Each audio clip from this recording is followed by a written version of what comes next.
रोज एक नई कहानी देखने के लिए चैनल को सब्सक्राइब करें और बेल आइकन दबाना ना भूलें। कमला एक रोज सुबह सुबह ही किचन में मछली तल रही होती है। तभी सुमन को अजीब सी बदबू आती है और वो अपने कमरे से निकलकर हॉल में आती है और खुद से इधर उधर देखते हुए कहती है, ना जाने ये सुबह सुबह अजीब सी बदबू कहाँ से आ रही है। लगता है बाहर से ही आ रही है। अरे विमला आंटी, सुबह सुबह ये बदबू कहाँ से आ रही है? कहीं नाले में कुछ मर तो नहीं गया? मुझे ये तेरे घर से बदबू सी आ रही है। जरा बाजू हट, मैं बताती हूँ कैसी बदबू है। नहीं विमला आंटी, मेरे घर से ये बदबू थोड़ी ही आ रही है। रुक जा बहू, और तेरी सास कहाँ है? वो मुझे नजर नहीं आ रही है। अब जैसे ही विमला किचन में जाती है तो वो देखती है कि सुमन की सास कमला सुबह सुबह मछलियाँ तल रही है। राम राम, सुबह सुबह भगवान का नाम लिया जाता है, लेकिन तू है कि मछली तल रही है जिसमें से इतनी बदबू आ रही है कि सांस भी नहीं लिया जा रहा है। माँ जी, तो आप मछली बना रही हैं और पूरे घर में मैं घूम रही हूँ कि आखिर ये बदबू कहाँ से आ रही है। अरे विमला, आज ही सुबह सुबह मछली बेचने वाला आया था। मुझे ताजी मछली लगी तो मैंने ले ली। माँ जी, आपने तो पूरे किचन को अशुद्ध कर दिया। अब मैं अपने लिए खाना कैसे बनाऊंगी? कमला, मछली बन जाए तो थोड़ी मुझे भी भिजवा दियो। मैंने भी बहुत समय से मछली नहीं खाई है। विमला आंटी, आप भी ये सब खाती हैं? आप लोग कैसे इतनी बदबू वाली चीज खा सकते हैं? बहू, खाना तो मुंह से है ना, लेकिन थोड़ी सी महक लग जाती है तो नाक से होकर दिमाग में जाती है। अब सुमन सुबह सुबह ही बहुत परेशान हो जाती है और घर का सारा काम कर किचन को अच्छे से साफ करती है। उसके बाद ही अपने लिए खाना बनाती है और देर शाम ही सुमन मार्केट जाती है और एक फिश टैंक लेकर आ जाती है और अपनी सास कमला से कहती है, माँ जी, कहाँ हैं आप माँ जी? न जाने अब माँ जी कहाँ चली गई। चलो इसे मैं यही रख देती हूँ ताकि माँ जी इन मछलियों को देखकर इन पर प्यार जताएं और मछली खाना छोड़ दें। अब कुछ ही समय बाद कमला घर आती है और आते ही वो हॉल में टेबल पर एक बॉक्स में मछली देखती है जो कि रंग बिरंगी थी और पानी में घूम रही थी। अब उन्हें देखकर कमला खुद से कहती है, अरे वाह, क्या बात है। जरूर ये मेरे बेटे ने ही मेरे लिए लाया होगा। रंग बिरंगी मछली, इनका टेस्ट भी कितना अच्छा होगा ना। अब कमला उस शीशे के बॉक्स को खोलकर उसमें से छोटी छोटी मछलियों को निकालकर प्लेट में रखकर किचन में ले जाकर अच्छे से धोकर उन पर मसाला लगा देती है और तेल भी गर्म करने के लिए लगा देती है कि तभी सुमन हॉल में उन मछलियों को खाना देने के लिए आती है तो वो देखती है कि टैंक में मछलियाँ है ही नहीं। अब वो घबरा जाती है और खुद से कहती है, कहीं बिल्ली ने तो मछलियाँ नहीं खा ली, लेकिन टैंक तो टूटा हुआ भी नहीं है। सुमन उस टैंक में से मछलियाँ ढूंढ ही रही थी कि तभी कमला के घर विमला का आना होता है और वो सुमन को परेशान देखकर कहती है, क्या हुआ बहू, इतनी परेशान क्यों है? और ये क्या, इस बॉक्स में पानी क्यों भर रखा है? अरे विमला आंटी, ये फिश टैंक है। इसमें वो पालतू मछलियाँ होती हैं। अच्छा, तो ये होता है फिश टैंक। लेकिन इसमें तो मुझे कुछ मछलियाँ दिखाई नहीं दे रही हैं। कहीं घूमने तो नहीं निकल पड़ी? अरे क्या विमला आंटी, आप भी मजाक करने में लगी हुई हैं। मैं वैसे ही परेशान हूँ। अब विमला और सुमन घर में ही उस मछली का पता लगाने लगते हैं, लेकिन उन्हें वो मछलियाँ नहीं मिलती। अब विमला थक हार कर सोफे पर बैठ जाती है और सुमन से कहती है, बहू, अब तो मुझे सच में लगता है तेरी मछलियाँ कहीं घूमने निकली हैं। नहीं आंटी जी, कहाँ जाएंगी ये? कहीं माँ जी ने तो उन मछलियों को तल नहीं लिया? ये तो मैंने सोचा ही नहीं कि कमला ने कहीं उन्हें तल तो नहीं दिया। इतना कहने के बाद ही सुमन और विमला किचन में जाते हैं, लेकिन कमला उन मछलियों पर और मसाला लगा रही थी और ये देखकर सुमन अपना सर पीट कर कहती है, माँ जी, आपने इन बेचारी मछलियों को भी मार दिया और आप इन्हें अब तलने वाली थी। ये क्या कर रही है कमला तू? ये मछलियाँ खाने वाली थोड़ी है। मतलब ये मछली खाते नहीं है? मुझे तो लगा लल्ला मेरे लिए ये मछलियाँ लेकर आए हैं, तभी तो मैंने इन्हें मसाला लगाकर तलने जा रही थी। अब वो मछलियाँ तो मर भी जाती है और किया भी क्या जा सकता था। सुमन उन मछलियों को दफना देती है और अपनी सास को आकर कहती है, माँ जी, मुझे इतना दुख हुआ है ना आज, मैं आपको बता नहीं सकती हूँ। मैंने उन मछलियों को इसलिए लाया था ताकि आप उसे देखकर ये मछलियाँ खाना छोड़ दें, लेकिन आपने तो उन पर मसाला लगाकर तलने का प्लान बना लिया था। बहू, मुझे क्या पता था कि वो मछलियाँ पालतू होती हैं। अब सुमन तो अपनी सास को मछलियों को खाने की आदत से परेशान हो गई थी, लेकिन वो अपनी सास की इस आदत को कैसे छुड़वाती, ये उसके लिए बहुत मुश्किल हो गया था। अब सुमन अगली सुबह अपने कमरे में ही खाना बना रही थी और किचन खाली होता है। ये देखकर कमला अपने बेटे अशोक से कहती है, क्या बात है बेटा, आज बहू किचन में खाना नहीं बना रही? वो तो मुझे कह रही थी कि आप किचन में मछली बनाकर सारे बर्तनों में बदबू फैला देते हो और उससे खाना भी नहीं खाया जाता, इसलिए वो आज से अपना खाना अलग ही बनाएगी। आज के बहू बेटे सच में किसी के नहीं है। विमला सही ही कहती थी, कोई किसी का नहीं होता, और मैं ही थी जो उसकी बात मानने को तैयार नहीं थी। अरे माँ, वो अलग नहीं हुई है, बस अपने लिए अलग खाना बनाएगी।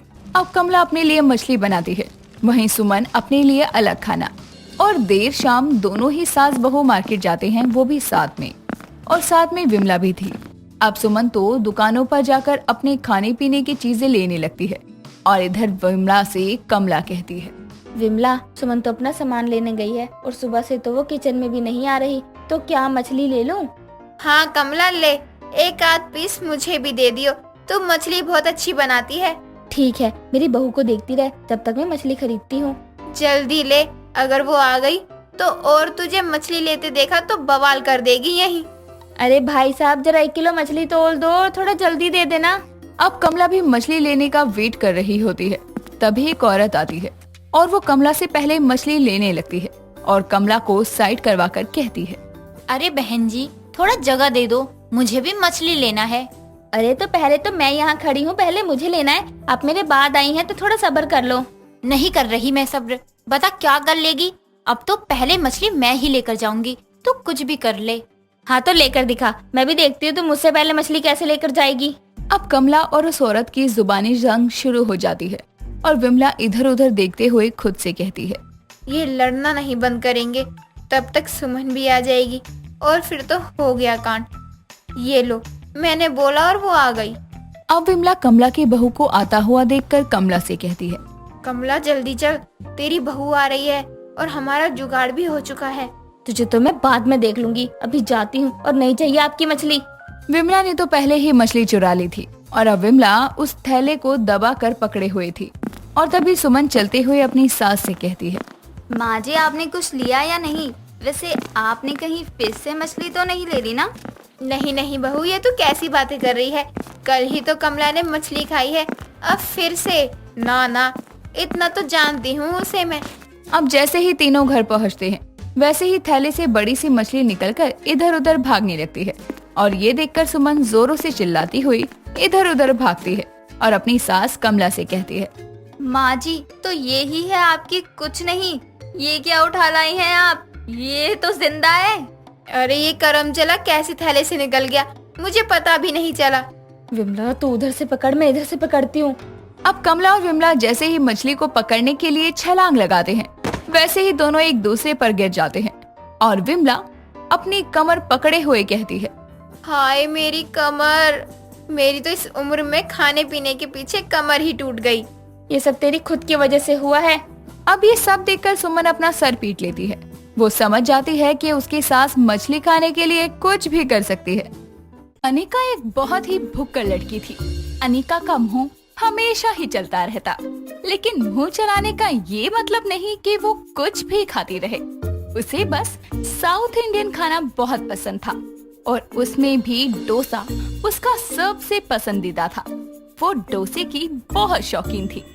ऐसे ही एक दिन अनिका अपने घर में बैठकर टीवी देख रही होती है और टीवी पर डोसा खाते हुए लोग देखकर वो अपनी माँ संध्या को बुलाकर कहती है, माँ, मेरा डोसा खाने का बहुत मन कर रहा है, पैसे दे दो ना, मैं बाहर से जाकर लाती हूँ। आग लगे तेरे डोसे में, जब देखो डोसा खाना है। मेरे पास कोई पैसे नहीं है, घर में जो बना है वही ठूस ले।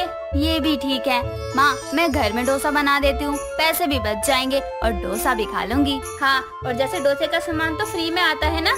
जो भी डोसा बनाने के लिए चाहिए होता है वो सब सामान घर में है। प्लीज ना माँ, बनाने दो। ठीक है, जा बना ले, लेकिन बनाने के लिए हाँ कर दी है तो इसका मतलब ये नहीं कि सारा सामान उसी में लगा दे, थोड़ा बचा भी दियो। ठीक है माँ, मैं अभी बना कर लाती हूँ। इतना बोलकर अनिका डोसा बनाने लगती है और बहुत ही अच्छा डोसा बनाती है। दोनों माँ बेटी डोसा खा लेती है। जिसके बाद संध्या अनिका से कहती है, अरे मैं तुझे बताना ही भूल गई थी, कल तुझे लड़के वाले देखने आएंगे, ठीक है ना? तो कहीं जाइयो मत और समय से तैयार हो जाइयो। अचानक से लड़के वाले क्यों आ रहे हैं? मुझे अभी शादी नहीं करनी माँ। बेटा आज नहीं तो कल शादी तो करनी ही पड़ेगी ना, और लड़का देख ले, उसके बाद तय करेंगे कि क्या करना है। ठीक है माँ, जैसा आपको ठीक लगे। हाँ, और कल नाश्ते में कुछ समोसे और पकोड़े बना लियो, डोसा नहीं, समझ गई ना? हाँ मैं समझ गई माँ। इतना बोलकर दोनों अपने अपने कमरे में चली जाती है। अगले दिन एक गोविंद नाम का लड़का अपनी माँ मालती के साथ अनिका के घर आता है, जहाँ मालती संध्या का घर देखकर कहती है, बहन जी घर तो बहुत अच्छा सजाया है आपने। ये सब अनिका ने ही किया है, अब तो मेरी उम्र हो गई है, जो भी करती है अनिका ही करती है। थोड़ी देर में अनिका चाय नाश्ता लेकर आती है और अनिका को देखकर गोविंद कहता है, माँ, अनिका और मैं यहीं कहीं आसपास घूमने जा सकते हैं? वो हम दोनों को भी तो एक दूसरे को समझने का मौका मिलना चाहिए ना। हाँ बिल्कुल, शादी तुम दोनों को ही करनी है, तो तुम दोनों की मर्जी तो जानना सही रहेगा ना। जानी का बेटा गोविंद के साथ चली जा। इतना बोलकर गोविंद और अनिका बाहर घूमने चले जाते हैं, जहाँ गोविंद अनिका से कहता है, चलो कहीं बैठकर बात करते हैं। यहाँ कहीं आसपास कुछ है या नहीं जहाँ हम बैठ सकते हैं? हाँ, पास में ही एक डोसा कॉर्नर है, वहाँ चलते हैं। यार मुझे डोसा बहुत अच्छा लगता है। चलो इसी बहाने मैं तुम्हें अपनी सबसे पसंदीदा चीज खिलाता हूँ। डोसा मुझे भी बहुत पसंद है, इनफैक्ट मैं आपसे ज्यादा ही डोसा खाती हूँ। फिर तो हमारी खूब जमेगी। इतना बोलकर दोनों डोसा खाने चले जाते हैं और अनिका को गोविंद अच्छा भी लगने लगता है। दोनों घर आकर शादी के लिए हाँ कर देते हैं और कुछ ही दिनों में दोनों की शादी हो जाती है।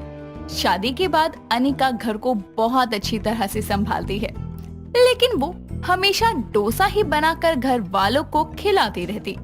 कुछ दिनों बाद घर के तीनों सदस्य, बहू और बेटा और सास एक साथ बैठे होते हैं। तभी मालती कहती है, बेटा अब क्या तू हमें डोसा ही खिलाएगी? कभी कुछ और भी बना दिया कर। जब डोसा मुझे इतना पसंद है, गोविंद जी को इतना पसंद है, तो डोसे में बुराई क्या है? इतना तो अच्छा लगता है माँ जी। माँ सही बोल रही है अनिका, मेरा भी मन हटता जा रहा है डोसे से अब तो। और वैसे भी पसंदीदा चीजें भी इतनी ज्यादा नहीं खाई जाती। तीनों डोसे पर बातें कर ही रहे थे कि उसी समय अनिका की ननद प्रिया घर आती है। प्रिया दूसरे शहर से अपनी पढ़ाई पूरी करके आई थी। उसको ऐसे अचानक देखकर मालती कहती है, बेटा तू तो अगले हफ्ते आने वाली थी, तो आज अचानक कैसे? वो माँ किसी काम से रुकी थी, वो काम हो गया तो आ गई। वैसे भाभी मुझे माफ करना, मैं आपकी शादी में नहीं आ पाई, लेकिन अब आई हूँ तो पूरी कसर निकालूंगी। अरे तुझे जो ठीक लगे वो करियो, तेरी ही भाभी है। उसी शाम अनिका और प्रिया मार्केट घूमने गए थे और वहाँ उनको एक रेस्टोरेंट पर 7 फीट का डोसा प्रतियोगिता के बारे में जानकारी मिलती है।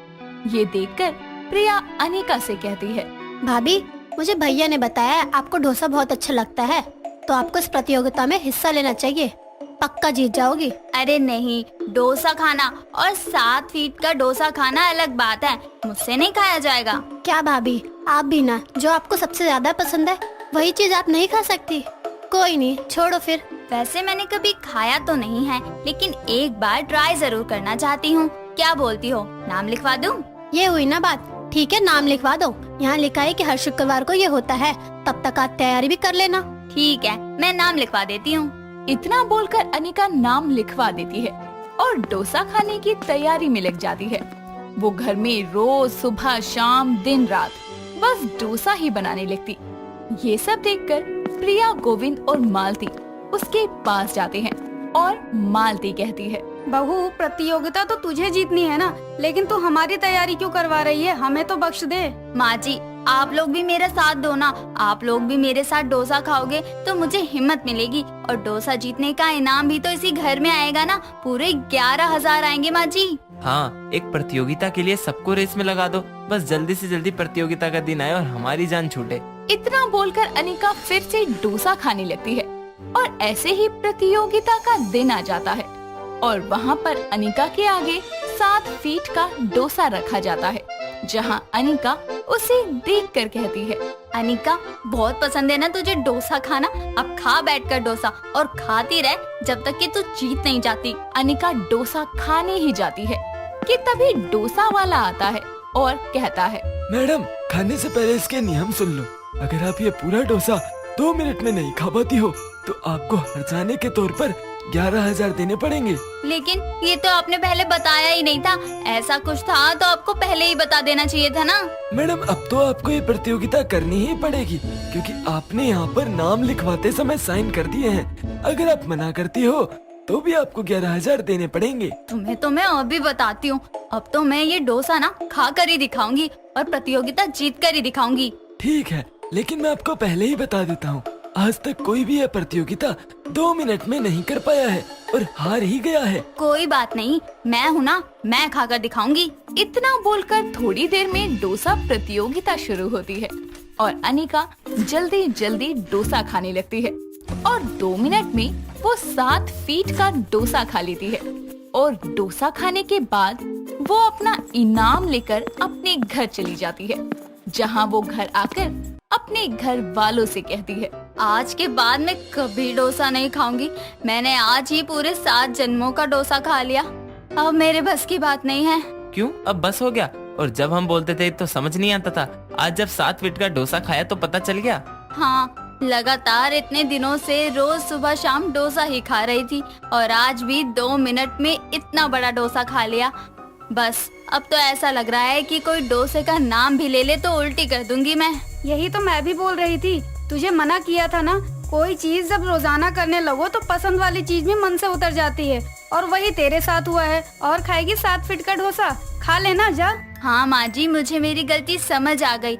अब मैं कभी भी डोसा खाने के लिए नहीं बोलूंगी।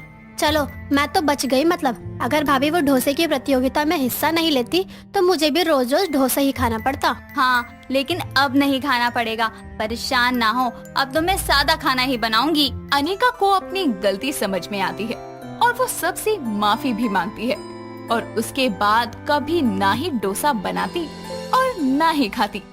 दोस्तों, अगर आपको ये कहानी पसंद आई तो इसे लाइक करें, शेयर करें और कमेंट करके बताएं कि कहानी में आपको सबसे अच्छा क्या लगा।